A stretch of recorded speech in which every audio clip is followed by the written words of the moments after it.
the session? Yes, ma'am, please. Thank you, sir.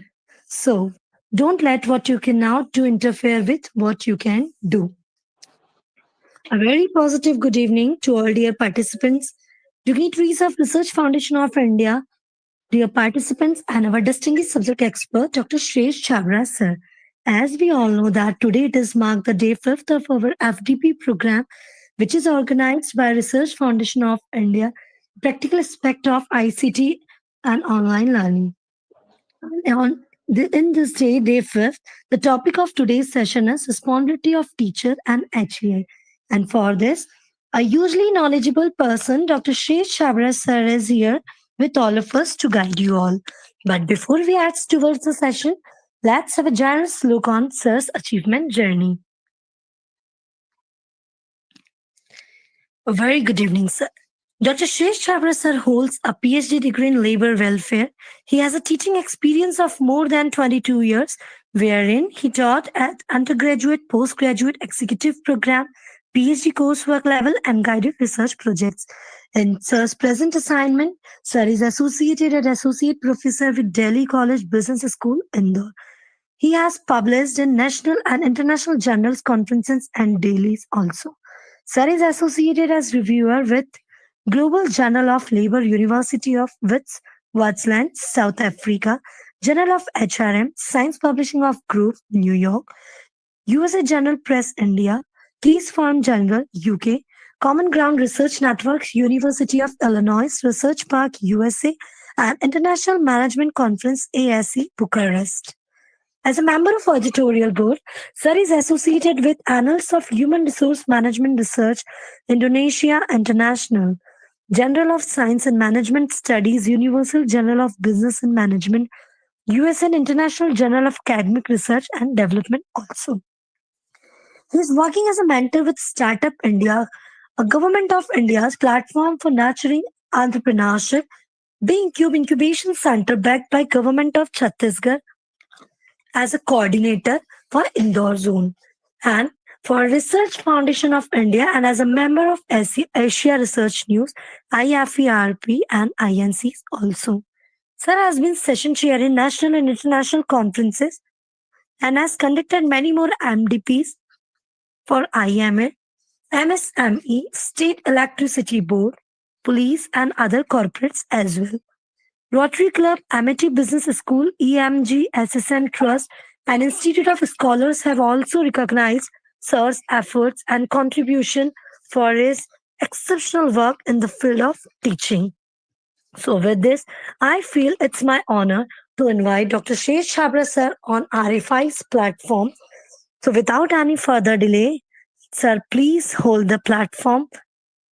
Now, the footage is yours. Welcome, sir. Thank you, Nikita, ma'am. It's an honor, to be present on this platform. I should thank my RFI family that I have been given this opportunity to talk to all my colleagues from different parts of the country uh, who are today. I extend a warm good evening to everyone.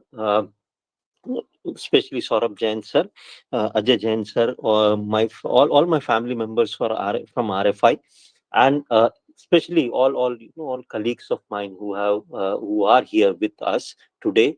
So good evening, everyone.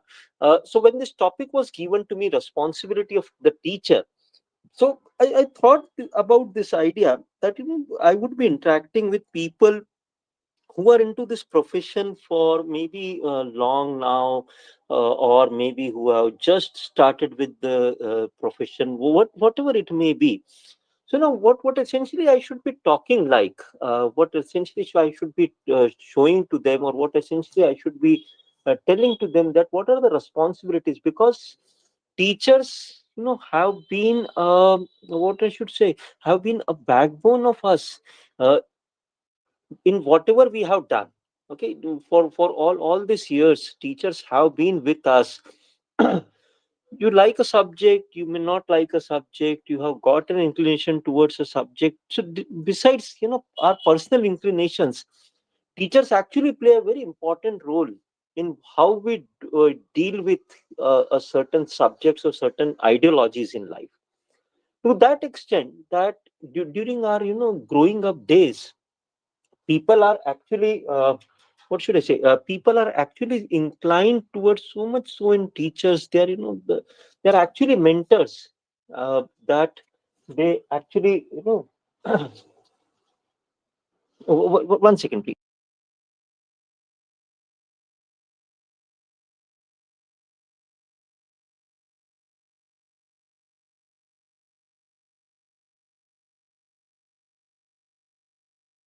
Sorry.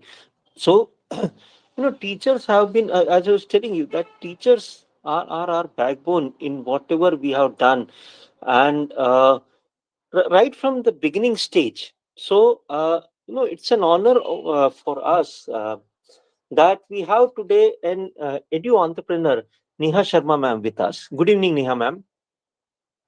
Good evening, sir. Thank you so much for having me here. So it's an honor that we have an edu entrepreneur. Ma'am has a wide experience into being an entrepreneur in education, and before that, she has worked for companies in. She was the head for companies in Australia as well. So. Without any why as I was telling ma'am, I was just trying to draw a background that uh, we all have got some wonderful teachers in our life who actually present, who have shaped us, the reality for us, what we are today Sure. is no actually. So I thought that who better can be there to throw a light on the topic of the day, responsibility of teachers. So ma'am, I would have quickly have a two or three questions for you, with your permission. Yeah, thank you so much for considering me to answer your question. But I'm pretty sure you are more knowledgeable. You have got vast experience in teaching. So, in advance, I'm apologizing if, if something doesn't match between your and my thoughts. No, no, it's fairly okay, ma'am. It's fairly, because you where from the platform from where you see teachers as the head of the institution is maybe a different ideology or different ideas. Ma'am, how important are teachers, especially in the formation years of a kid? Um, in the formation years, if you ask me, teachers are like, we call them mothers, mother teachers, Yes, I because have heard this. because when a kid has just gone out of the house, घर से Hmm. निकल के, वो they are looking for another home outside home. So in early years, we need mother teachers more. So you need to take care of the kids. You need to know what they might be thinking emotionally. They are independent. नहीं होते हैं. So everything.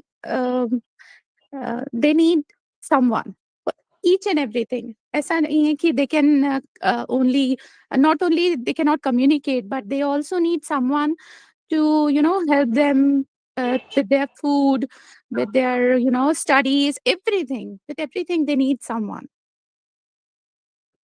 Great. Ma'am, how does this role of, mother teacher transforms, from formation years to university years?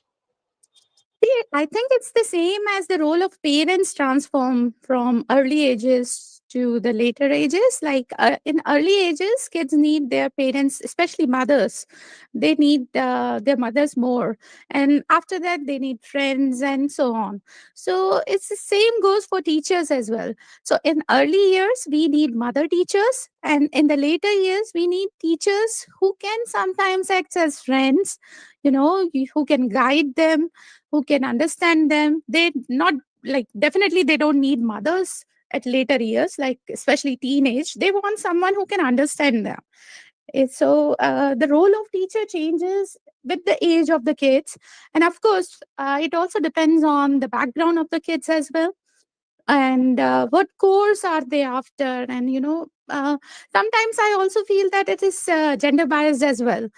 How girls are more open, they can communicate better. So it's easier for teachers to, teach them. But boys, on the other hand, I feel it's like it's totally my concept that boys, on the other hand, they do not open so well. So it's hard for teachers to make them understand certain topic as well. But in general, if we talk about the demography, kids of the later years, the teenage and afterwards, they need someone who can understand them.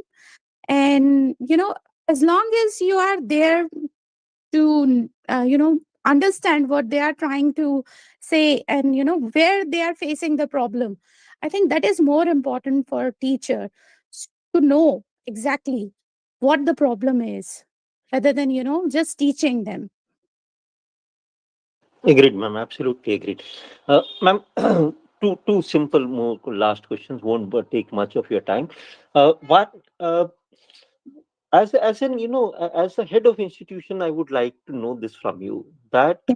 uh, as a teacher, I'm asking you this question to a head of Okay. institution. All That right. uh, what are the facilitating factor that we can expect as a teacher? We can expect from the institution, so that what all role you said, the mother teacher, or maybe in a later year, Yeah. whatever role you said, we can perform it better.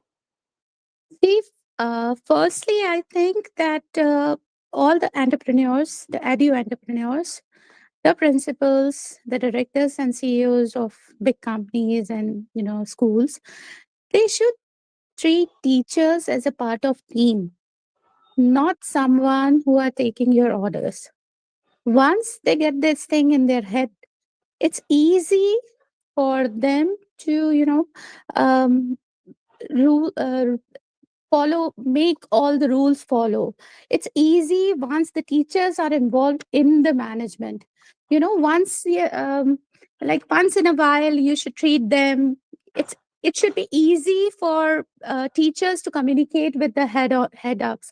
It should be easy for them to discuss their problems, any issues or politics it may be. If they are facing something, they should be open. They should be like, if I talk about my school, I have got my glass door and it's a easy access. There is no personal assistant or someone who is blocking the teachers as away. If they want to see me, they can come and see me. If they want to talk about something, they can call me up any time of the day. So I think this access is very necessary. So unless and until teachers feel as a part of team, you won't be able to grow as an institution. It's there will always be some or other problems in your in your institute. If teachers have been given enough confidence in them, if they are involved in management as well, if everything is put together on a round table, and it's all the access have been given to the teachers as well, I think it would be good to see, it's easy. Like one who can guide your students, they can guide you as well. They are the like guiding lights. So you should trust your teachers. That's what my idea is. I trust my teachers, and I think this is going well for me, and it should be good for every other institution as well. Great, ma'am. Thank you. One last question more. Ma'am, you talked about teachers, we talked about management. I would like to talk about the third major stakeholder, the parents. Yes. So, how did this balance between parents, teachers, and management? Because at times, what happens that parents have their own ideas, their own things that this is not been done, and at times it gets so. I should use this word that sick that they actually treat them as customers. So they've got that feel of idea that after all we are paying the fee types. Yes. So Yes. how do you balance these three things? See, I always say this thing that not all the fingers are same. कुछ ना कुछ कहीं ना कहीं कमी रह जाती है. So even if you have 95% of satisfied parents, there must be 5%, one or two parents in your classroom. They would be trying to demotivate you. They would be trying to, question everything that you are doing with their kid. And I think you need to ignore them at times. When you see that 95% of the parents are happy, it means you are doing something good. So, one thing is you cannot keep everybody happy. And the management should understand this and support the teachers, the staff, everybody, that, if this teacher is giving her or his 100% and only one or two parent have got this problem, not the whole class, then the management should support the teacher. And in case if there is something that can be resolved, I think the management should be involved in this. They should talk directly to the parents and tell them their policies. It should be honest. It should be, a true policy, that they can understand that this is how we are teaching your kid and this is how we are taking it further. It should be transparent. So I think no educated parents would question your teaching or your institute if you tell them correctly what you are going to do with their kid.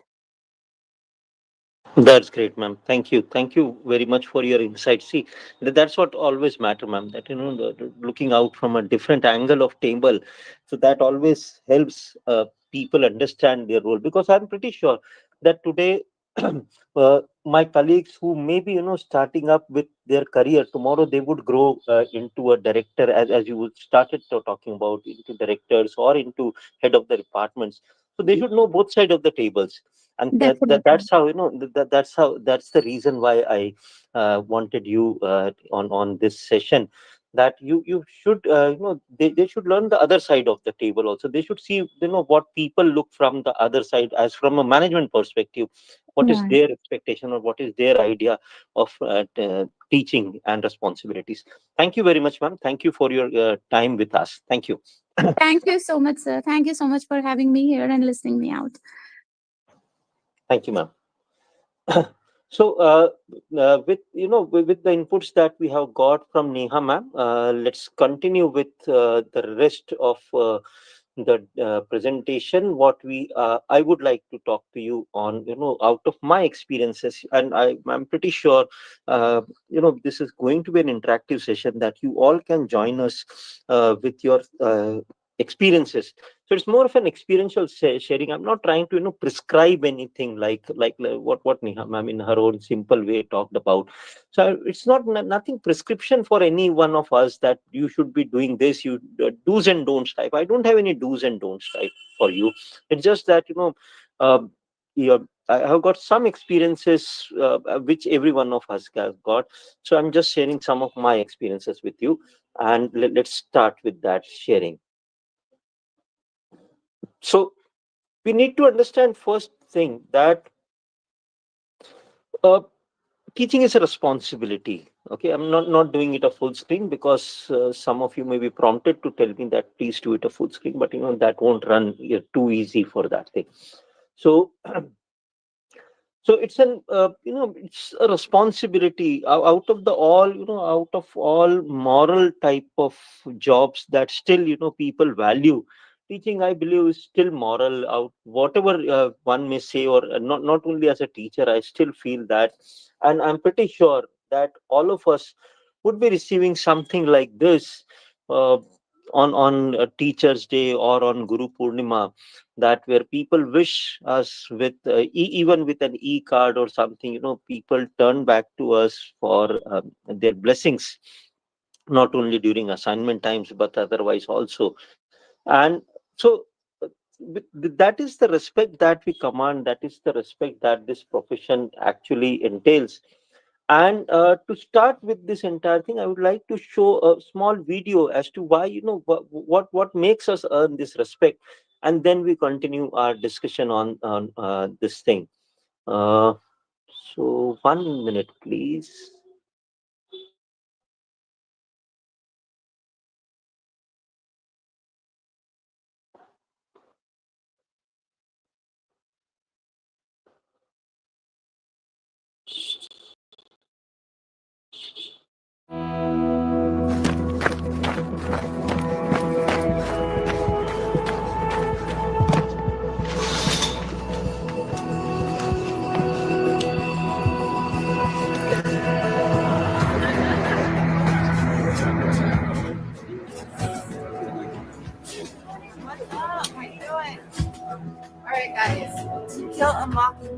chapter 2. Open up your books.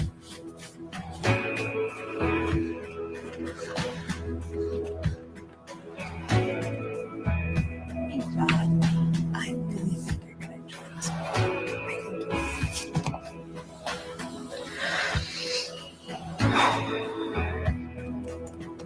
All right, what's going on?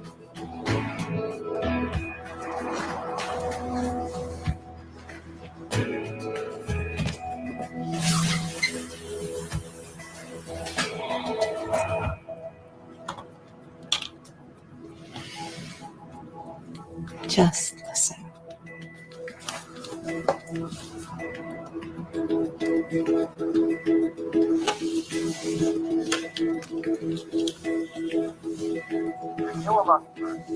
Chapter 1.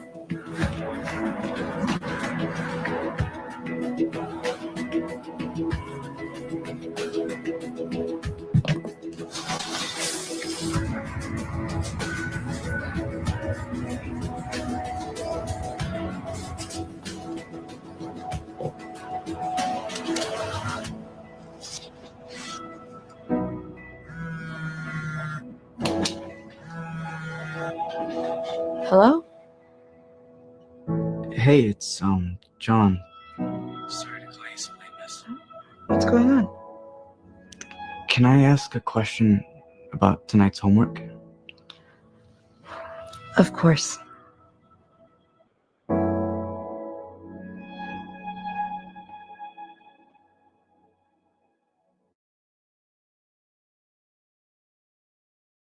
Not only people look up to us, that probably we can make differences to some lives. And it's not that they praise us only during I'm pretty sure that people do meet you also, and they don't only praise us during or on the day of Teachers Day or Guru Purnima. Many a times I've seen that people might give you a call and say that, sir or ma'am, this is what you told me during one of your sessions, that this is what may happen with you, and look, today it actually happened with me. So because you taught me this thing, I was quite confident to deal with it. So that's how we touch lives, we make difference to the lives, and that's the reason why probably we can be a, what I should use the, you can allow me to use this word, that we can be a game changer for some people.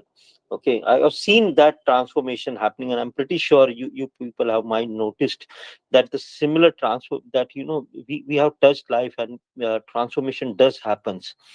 And when I say this, I say to it in both the capacities. See, most of us would be parents also, and then we are teachers also. Okay, so we have got that dual responsibility of being a parent also and being a teacher also.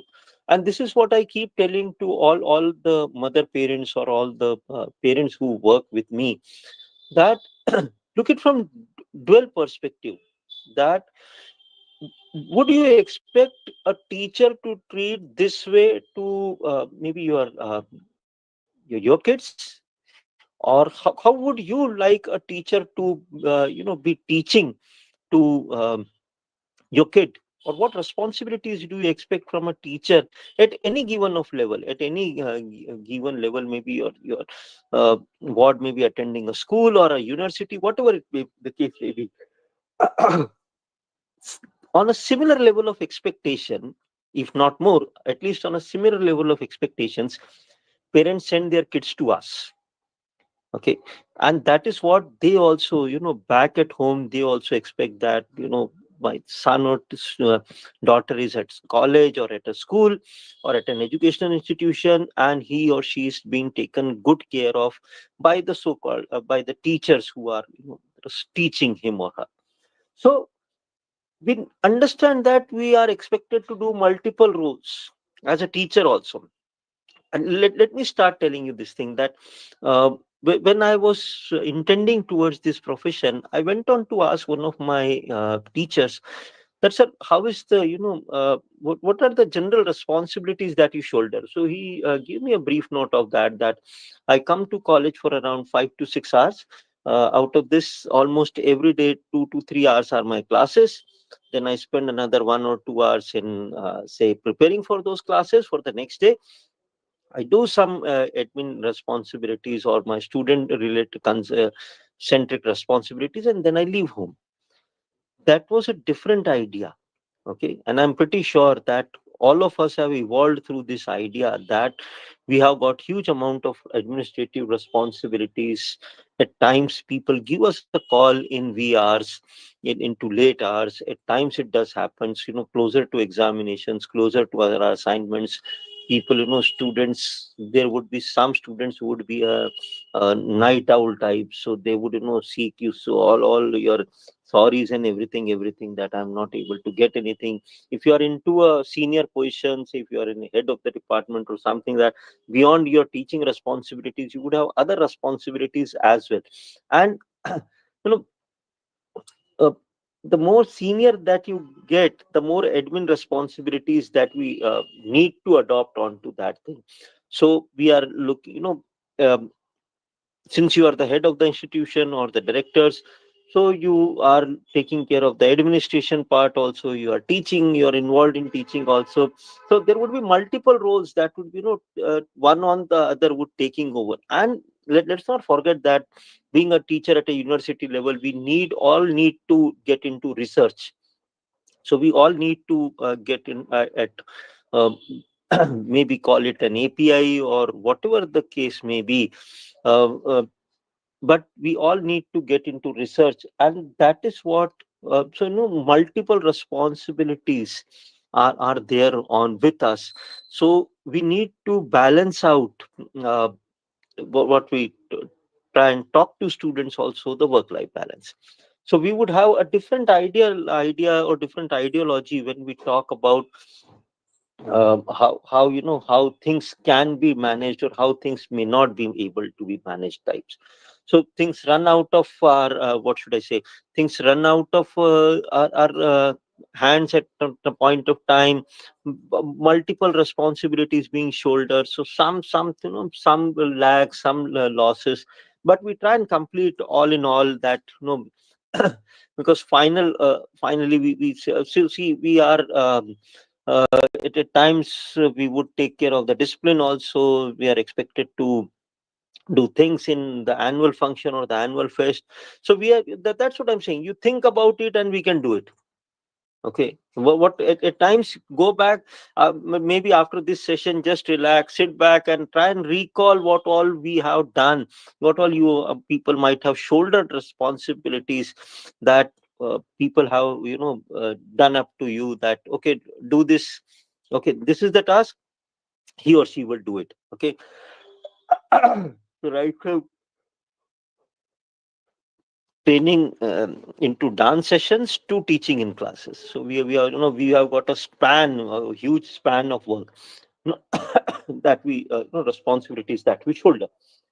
So what is not so good about being a teacher, everything is not rosy, everything is does not, ends up only with this idea that, um, the the elation that we feel on teachers day. Out of those 365 days, there are rest 364 days also, which are may not be, that's too good type of things. And when I say this, I should be pardoned by all my seniors, all my respected colleagues who are listening to this or who may listen to this uh, later on also. I'm not trying to, paint a picture in certain things. As I said, this is part of an experiential ideas, not to paint anything in a different color, to say that, indicate that this are the practices. No, I was listening to a very senior professor in management when I started off my career in 2001, in my former career in teaching in 2001. So 2001 2, I was, attending an FDP, and in some reference he made this point that if you want to see one of the worst politics, look in educational institution. And then he went on to explain this idea that, since people have got enough of time, so they do all gossips, they do all things, and they would, you at times you would find that, what at times you would find that that things may not, that easy, that comfortable. At times you are pulled back, at times you are not do you are, you're projected at a wrong place, doing a wrong type of a thing, which those colleagues, they earn into all, they would not, uh, may not be helping you when you are in a requirement of help. When it was their turn, it was, it was all sunny, but when it comes to you, it is all raining. So, that's the reason that I'm telling you that there can be enough of, uh, what should I use today? There can be enough of bad climate created in the, and that can be one of the reasons why, why people leave jobs. And I work with organizations who are zero, almost zero in politics, and they did very well till the time they were zero on politics. I give you I remember a very important incident. In one of the institution, we used to keep the signing register uh, on the on the reception for almost all teachers visiting, or regular teachers. So one of a visiting faculty was signing, visiting colleague of mine was signing the register, and the receptionist made a comment that, sir, your class was to start at 3, and now it's 3:15. So he did nothing. He signed on the register and he went on to take classes. Uh, so later on, my head of the institute, who owned the institution, the owner of the institution, learned this incident somehow, and after 2 or 3 days, he called the receptionist then and there itself, all the faculties, and made this point very clear that you are not supposed to, tell my teacher what is their time to come to the class. That is not your part of the responsibility. Okay, he was talking in a low tone. Okay, not shouting on the reception, but he made this point very clear that this is not your job to do this. So that's what I'm saying, that if feel it like this thing, that you are that faculty, you are that teacher who has been pinpointed by a receptionist, okay, that this is your class time, okay, you are exceeding your class time, or this is not a part of their job. So why you are, that's what see what happens, that today we, one amongst us would rise up to become an HOD, not even if this institution, maybe some other institution, but never forget that you were a teacher yourself someday, and you still teach, even as a director of this institution. I do understand that, you cannot be emotionally handling everything, but you need to balance out different mechanisms. Aren't we all late? We all are late at some point in time. So how to deal with latecomers or things like that, that can be entirely based on the organizational type of organizational climate that you work in. But then please do not try to demean your colleagues. Even as an HOD, as a director, or as a senior colleague, please do not try to demean. Remember this example of this, of the receptionist. No way the reception can be, involved into uh, telling a teacher what time he or she should be, reporting. That's a most, absurd way, or that's most, I should say, insulting, that it he or she, a teacher, hears it from a reception person, that you should not be doing this. Okay, you are the head of the institution, you can come and tell them softly or in your own way, uh, that how, it can be one odd day that the person may be late. Okay, or even if it is happening frequently, you can have your own ways of dealing with it. Don't try to do it via someone else. Okay, because tomorrow, if they are backbiting with someone else, tomorrow, today if they are backbiting with someone else, tomorrow it can be your chance as well. They won't spare anyone, because once they get into this habit of gossips, they are not going to spare anyone. And the problem is that the politics goes beyond that level, that even students are, involved in that. I was seen that that's one of the dirtiest type of thing that I was ever seen during my career years. I tell you of an incident. I won't name the institution or the faculty. Uh, one young person who joined in was given a specialization subject, and somehow, the senior faculty who was likely to be a master of that subject Okay, so she made a comment to the students that he comes from a younger side.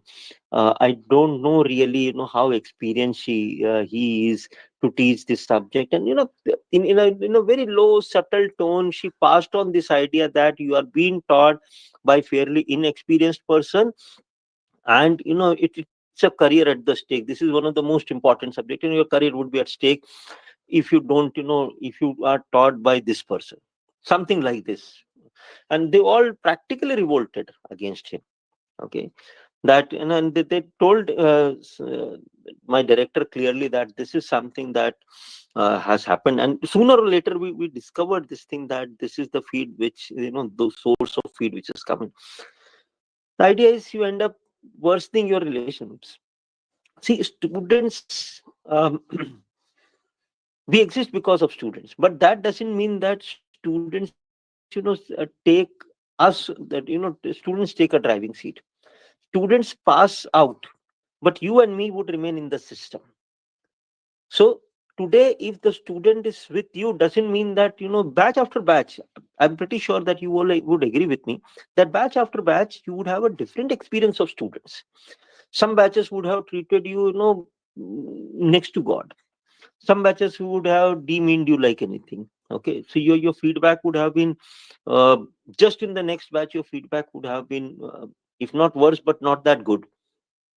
So that's what I'm saying, that the worst part is that students are also involved at times. Students are also involved in this politics. Okay, so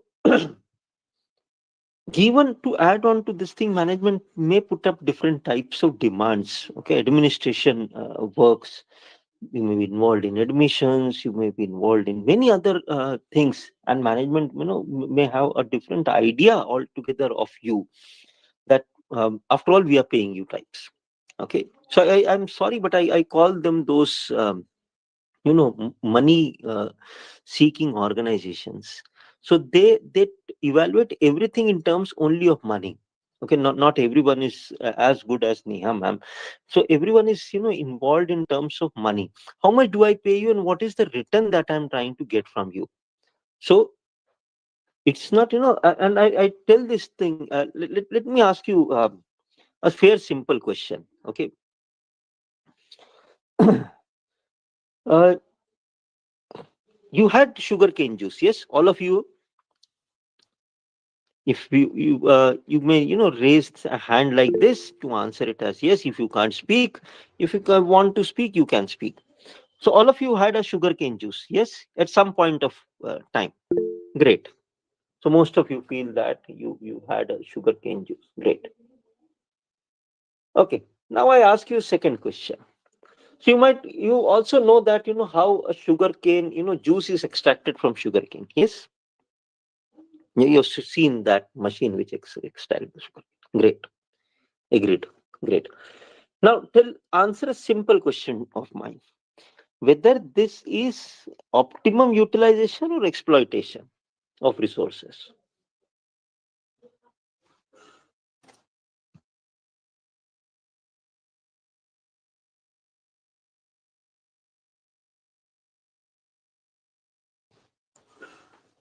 Okay, so I believe you might have heard my question. I repeat.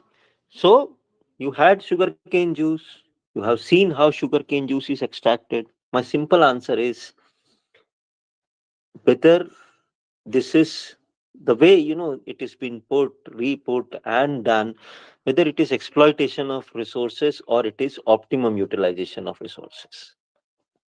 That's my simple question. Optimum utilization of resources.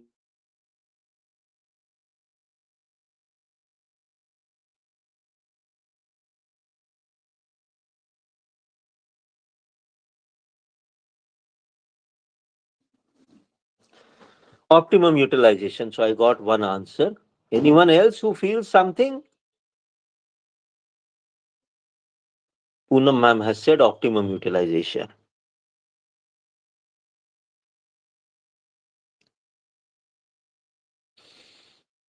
Mhm. Only one answer? I believe there were pretty more hands raising up. So only one answer, optimum utilization. So all, I believe all of you feel optimum utilization. Yes? Or somebody would like to add to it? Because then would be my next question. A fairly simple question. And okay, please go ahead. Please go ahead. You want to add something to it?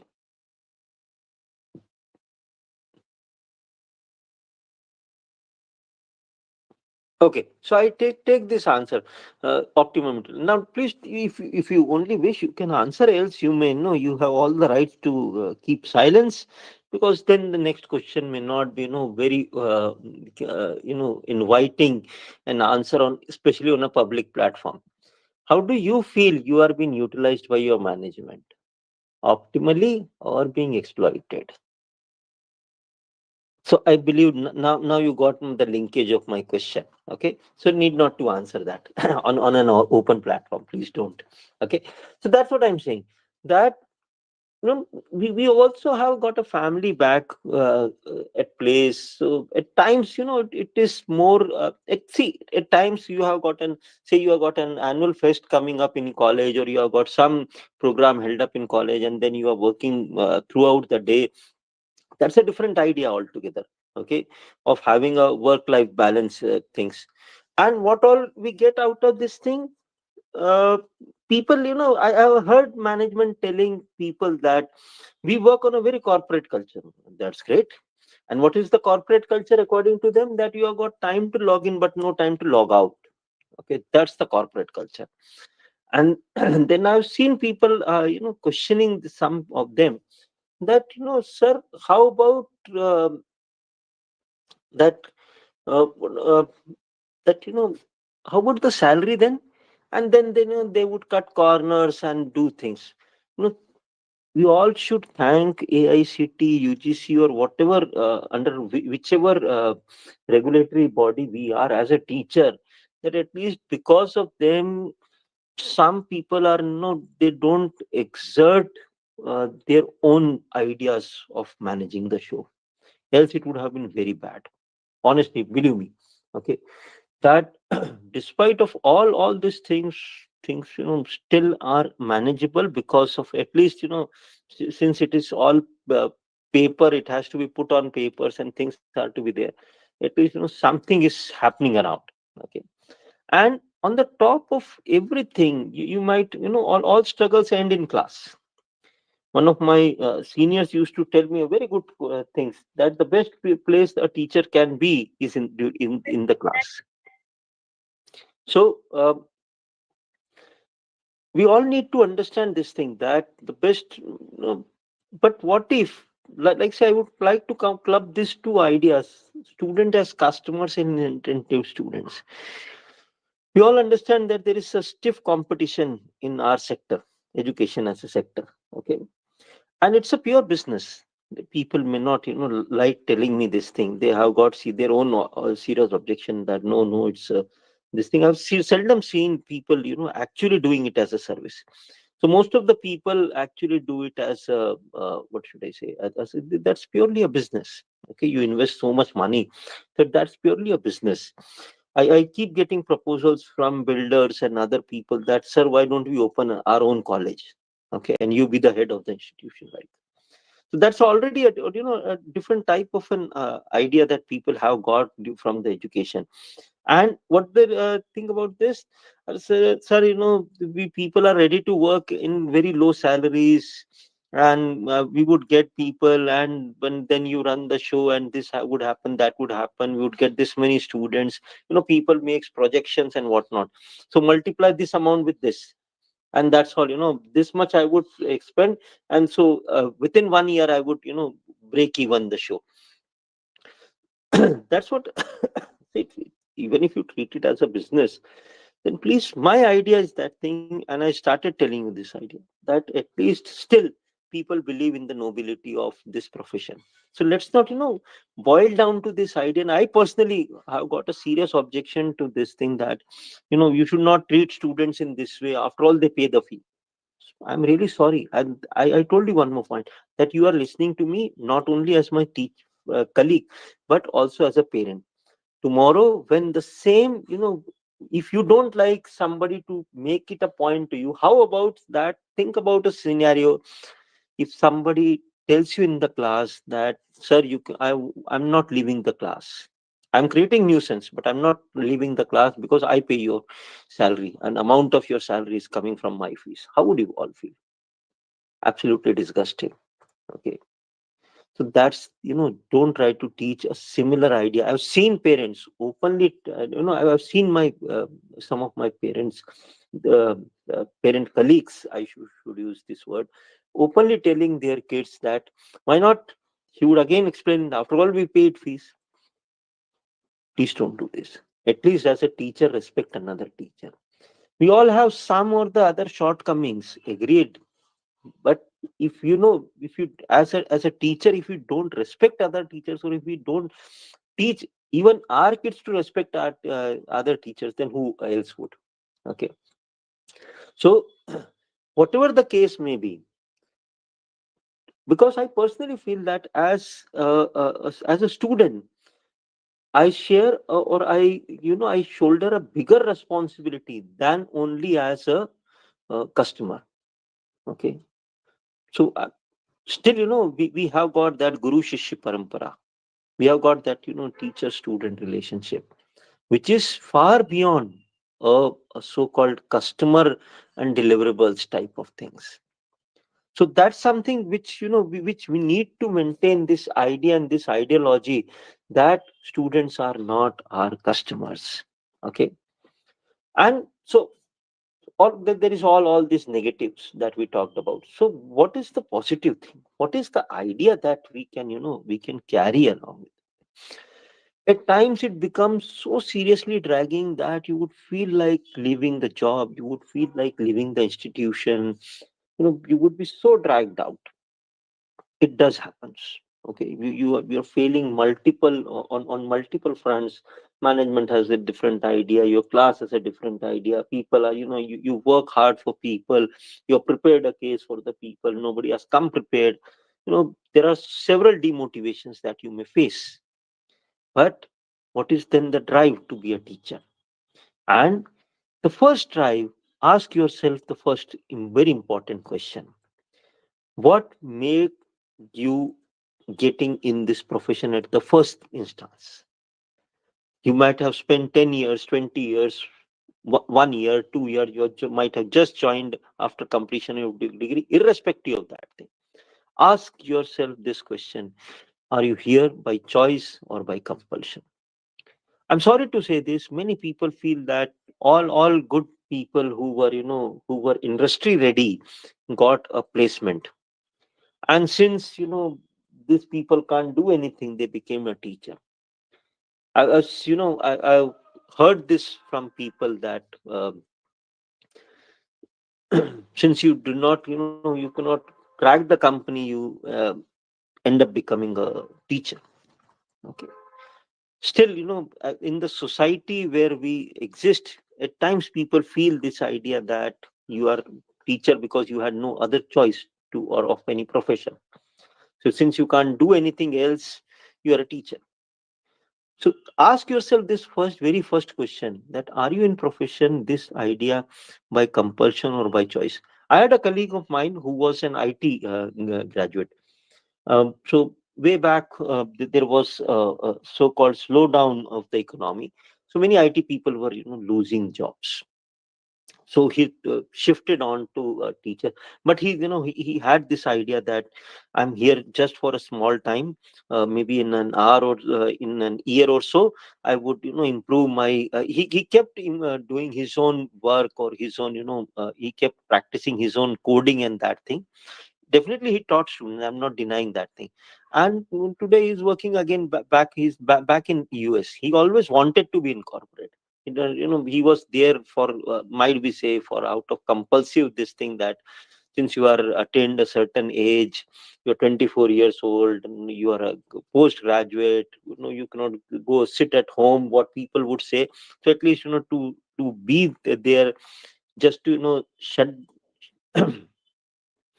put a put a pause on people's ideas. You are joined some profession. Okay. So either be clear with this idea that you are just for a time being, that you're just here for a pause. Okay. Or people from corporate, they keep telling me that, see, or if there is some thing that I can do with teaching, corporate lives are like heck, and this happens, that happens. I tell them that, why don't you go and ask a school teacher? Okay. No, not only college teachers. Why you go and ask a school teacher what are her working hours, and what are his or her working hours, and what all responsibilities do they shoulder? So you know so at times it turns, the table turns between. So answer this question for your own sake. Keep answering this for your own sake, that whether you are by choice or by compulsion. If you are here by compulsion for any reason, let's not get into the reason. If you are here for any by because of any compulsions, I would request you to move on. I give an example. Move on. Join your so-called dream company. Okay, if this is not something for you, worth for you. If you are here by choice, then the rest thing would follow. Then you should answer yourself the second question, that out of all these things, okay, why am I supposed to do things? Okay, you may be bad at your mood. You may have got, you might not be feeling well. You might have a tough time in your family. The boss has just scolded you, your HOD or your management has just scolded you, and now you're going and standing in front of the students.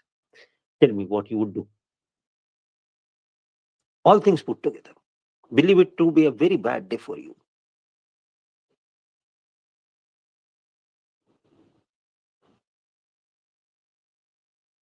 What you would do? You are just entered into the class after struggle at family, struggle with your boss, and now you are standing in front of the students. What you would do?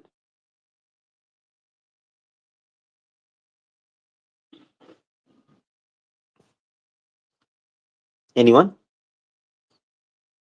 Ah, don't tell me no one has faced such a bad day.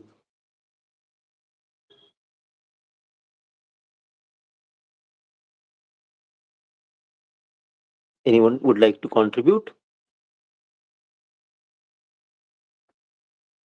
One of my students jokingly made this comment that before COVID, uh, things were pretty easy. Bunking a class was pretty difficult. That you have to hide behind, you have to run off, you have to not to be seen in the campus, but be in the campus types. And it took it. It was difficult. But after COVID, things are pretty easy. Switch off the mic, switch off the video, and you can be anywhere in this world, and you can still be attending.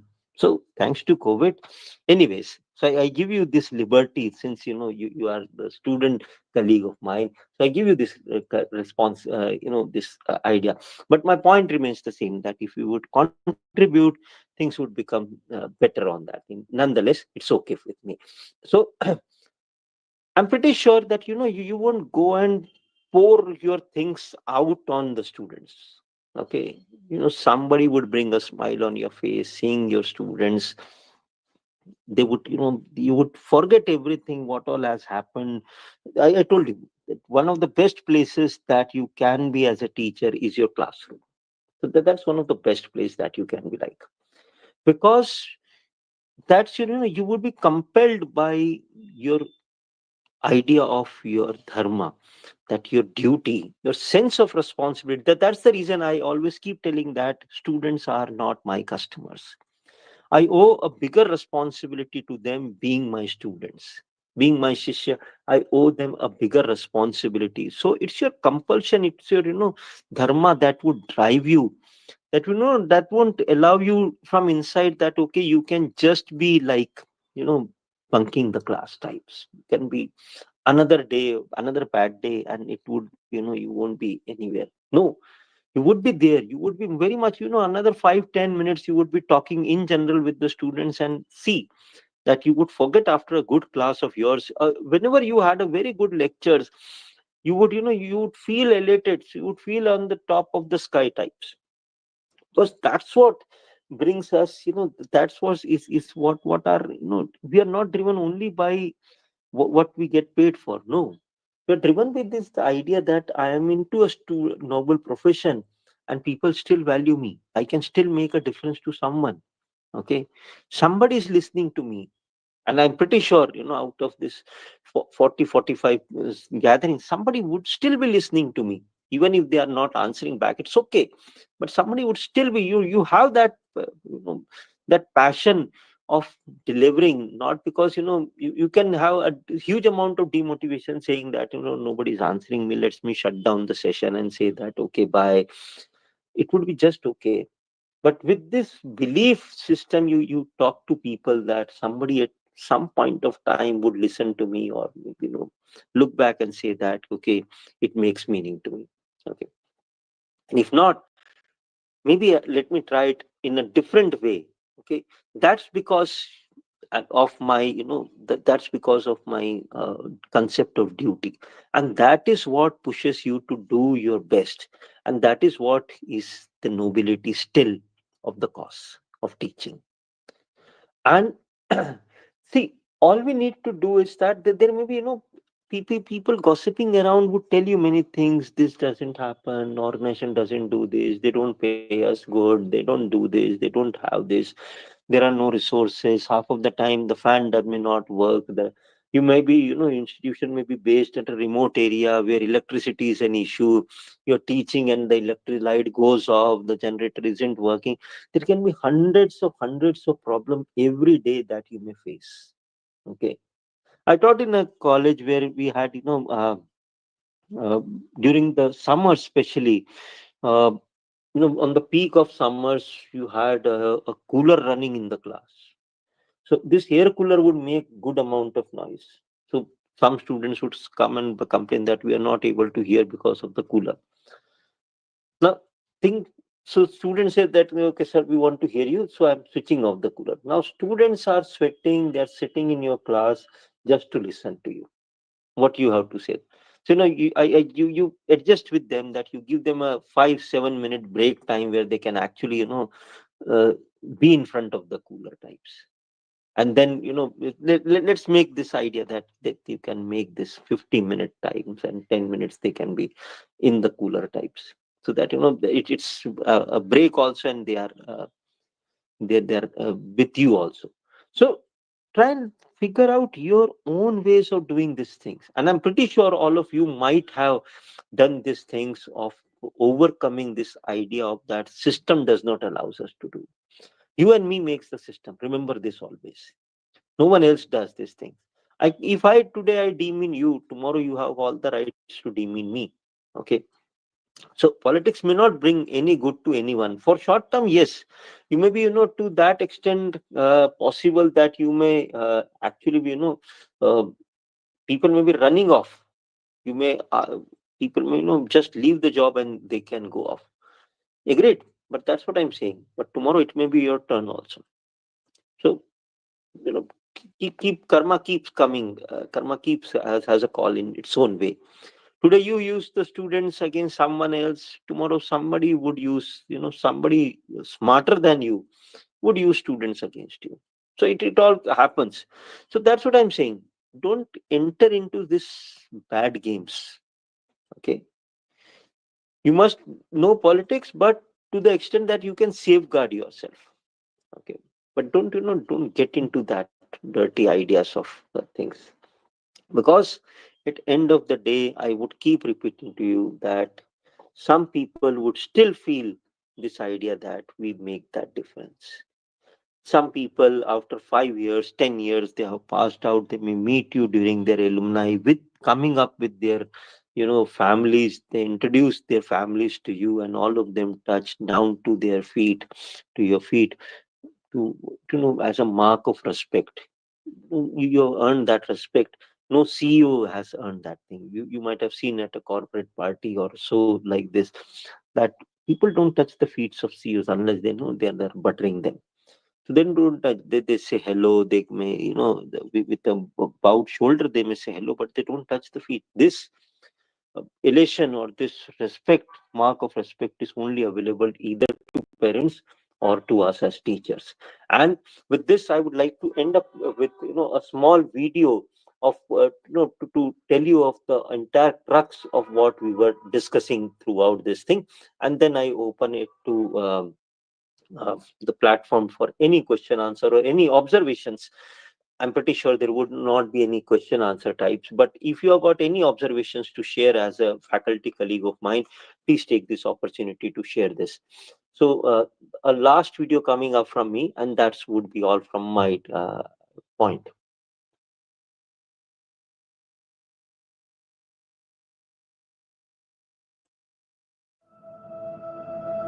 I remember when I decided to be a teacher, thinking it'd be easy, because I just spent the last 15 years in school surrounded by these people trying to teach me. Most of my life has been in school. This job will be breezy. I'd make jokes with kids, share lots of stories, transform lives, make them fall in love with books, perfect my teacher looks, and ensure every kid thrives. It's school. I mean, I'm kind of a fool, but how hard can it be? I think a lot of people believe this job would be easy. But then in my first year, that kid who I poured my heart into dropped out. And it became clear that my jokes didn't carry enough clout. And I had that one class that was so loud that I had to shout. I told myself I would never be that teacher. That's not what I'm about. But then after that moment, I felt my first self-doubt. I remember when that parent burst into my room demanding that I boost her child's grade. And she called me a liar when I told her how he behaved. And that school grade came back that said our work was deficient. And pressure from the district would be applied until all of our students scored proficient. How do you teach a kid when their belly is empty, or teach work ethic to students who come from plenty? I thought I'd instantly be a master at leading students who are willing and able, but they stare at their phones under the table. I remember my first class had over 30 kids in the room. And that number doubled for teachers when school was moved to Zoom. Yet the expectation is excellence for those standardized tests that loom. And here I was thinking I'd be a gardener trying to help some flowers bloom. Teaching isn't easy. But when that other student who was fighting bleak odds walked across the graduation stage to a deafening applause, I couldn't help but tear up as I sat here in awe and realized there really is something special about this job. Standardized tests and school grades can still cause me misery, but few things compare to when our students are achieving victory, like watching them read for the first time, or discovering that that math problem is a hill that they can climb, or finding the bravery to speak up in class and deliver a line, or getting a letter from them years later telling you that you helped them shift their paradigm. When a kid falls in love with reading, or students have deep discussions without your pleading, or you can make them see that when it comes to succeeding, there is no ceiling. You're reminded that this career is one worth leading. There's parts of the education system that can cause so much strife, yet there's parts of being an educator that can give you so much life. So if you're not a teacher, just know that this work is challenging and lend your support. And remember who all of their work is for. Our kids, our community, our society. It's for all of us. And if you are an educator, may you discover the joy often hidden beneath the surface and find those moments that make this demanding work worth it. And feel relieved of this pressure to always be perfect, and know that there are many of us who appreciate your service. And may everyone watching this recognize and support it.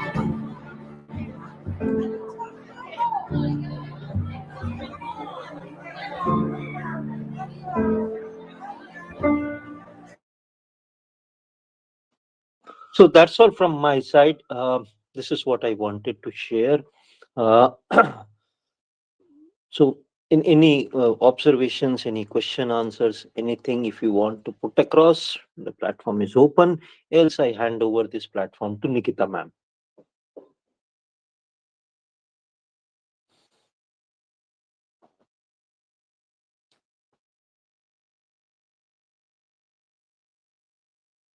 Yes, anyone who would like to share anything or any questions if they come to your mind, maybe, or let's call it a day.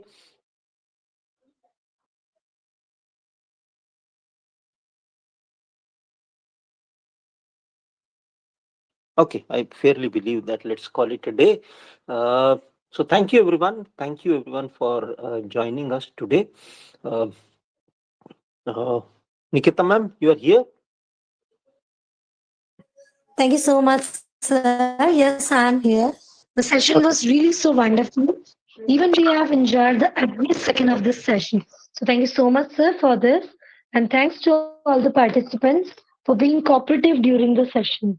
Hope to see you all. Thank you so much, sir. Thank you to all. Thank you. All everyone. For all my colleagues who have joined in. So thank you everyone. Uh, Hope we meet at some point of time. Keep excelling as a teacher. I would like to leave you only with one thought. Uh, and please, this is what keeps inspiring me always. There is a good saying in Sanskrit which goes like this, that Sarvattam Jayamechadi. Every person feels that he should or he or she should be victorious at all places. But along with that, there is another, wish also. Putran Shishyan Parajit. That if I get defeated, it should be through my son or daughter, or through my shishya, that is my student. So we as teachers, we have that courage that we can, we believe or we pray for this thing, that let others also excel in life. Let me remind you, not everyone carries this noble idea that in this severe competition, nobody carries this noble idea that let others also exceed, or they exceed better than me. So probably, that's the proud that we take in, take in, that our students do far better than us in their life. So with this thought, I wish you all very good evening ahead. Have a good time ahead and enjoy.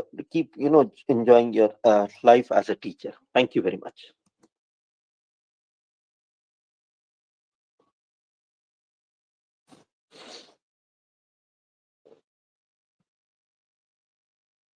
Once again, thank you so much, sir. Thank you, ma'am. Thank you very much.